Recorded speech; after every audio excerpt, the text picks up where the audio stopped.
नमस्कार दोस्तों, आज भगवान विश्वकर्मा बाबा की कथा सुनाता हूँ। इसके सुनने मात्र से ही जीवन के सारे कष्ट दूर हो जाएंगे। आश्विन मास के कृष्ण पक्ष की चतुर्दशी को विश्वकर्मा पूजा की जाती है। माना जाता है कि इस दिन ऋषि विश्वकर्मा जी का जन्म हुआ था। इस साल विश्वकर्मा पूजा 17 सितंबर दिन रविवार को मनाई जाएगी। पुरानी कथा के अनुसार जब सृष्टि अपने प्रारंभ में थी तब भगवान विष्णु प्रकट हुए थे। वो क्षीर सागर में शेष शैया पर थे। विष्णु जी की नाभि से कमल निकला था। इसी कमल से ब्रह्मा जी, जिनके 4 मुख थे, प्रकट हुए थे। ब्रह्मा जी के पुत्र का नाम वासुदेव था। वासुदेव धर्म की वास्तु नामक स्त्री से जन्मे 7वें पुत्र थे। इनका पत्नी का नाम अग्निशी था। इन्हीं से वासुदेव का पुत्र हुआ था, जिनका नाम ऋषि विश्वकर्मा था। मान्यता है कि अपने पिता वासुदेव की तरह ही ऋषि विश्वकर्मा भी वास्तुकला के आचार्य बने थे। भगवान विश्वकर्मा अपने पिता की तरह ही वास्तुकला के महान विद्वान थे। पुरानी कथा के अनुसार सृष्टि को संवारने की जिम्मेवारी ब्रह्मा जी ने भगवान विश्वकर्मा जी को सौंपे थे। ब्रह्मा जी को अपने वंशज और भगवान विश्वकर्मा जी की कला पर पूर्ण विश्वास था। जब ब्रह्मा जी ने सृष्टि का निर्माण किया तो वह एक विशालकाय अंडे के आकार की थी। अंडे से ही सृष्टि की उत्पत्ति हुई थी। बाद में ब्रह्मा जी ने इसे शेष नाग के जीभ पर रख दिया। जानिए भगवान विश्वकर्मा को क्यों कहा जाता है शिल्पकार। यह है पौराणिक कथाएं। वही महाभारत के अनुसार तारकाक्ष और कमलाक्ष विषु माली का वध करने के लिए भगवान शिव जिस रथ से गए थे उसे भगवान विश्वकर्मा जी ने ही बनाई थी। भगवान विश्वकर्मा हिंदू धर्म के मान्यताओं के अनुसार भगवान विश्वकर्मा मानव के सृजन के देवता हैं। इन्हीं सभी शिल्पकारों और रचनाकारों का इष्ट देव भी कहा जाता है। कुछ लोग ऐसा मानते हैं कि विश्वकर्मा जी भगवान ब्रह्मा के पुत्र हैं और उन्हें ही ब्रह्मांड की रचना की थी।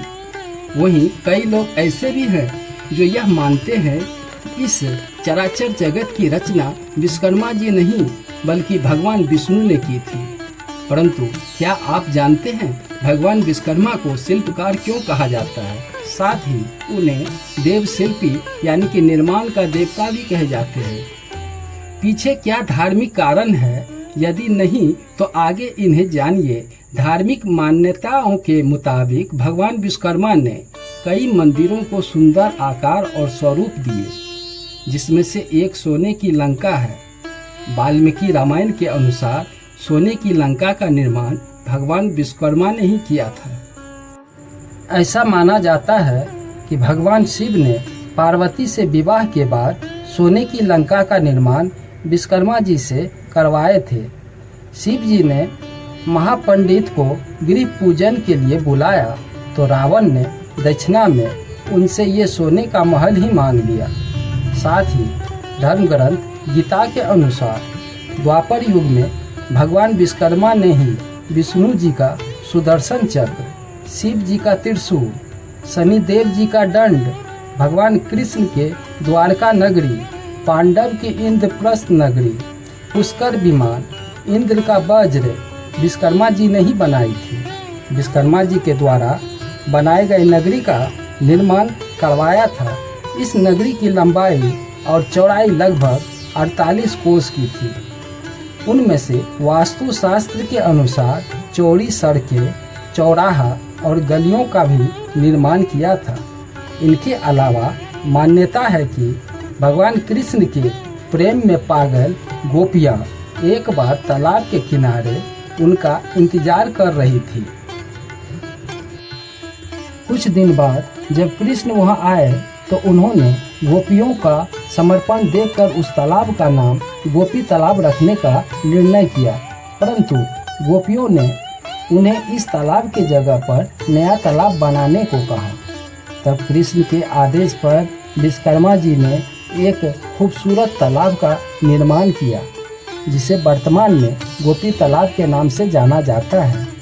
इसके अलावा एक अन्य मान्यता के अनुसार भगवान विष्णु ने एक बार विश्वकर्मा जी से धरती पर उनका ऐसी जगह मंदिर बनाने को कहा जहां 5 कोस तक कोई शव न जलाया गया हो। इसके बाद विश्वकर्मा जी ने भगवान विष्णु का मंदिर बनवाया। आज यह मंदिर छत्तीसगढ़ में राजीव लोचन मंदिर के नाम से प्रसिद्ध है। दोस्तों, विश्वकर्मा जी की कृपा हमेशा आप लोगों पर बनी रहे, यही हमारी कामना है। कहानी पसंद आई हो एक लाइक, सब्सक्राइब और शेयर जरूर कर दें। धन्यवाद।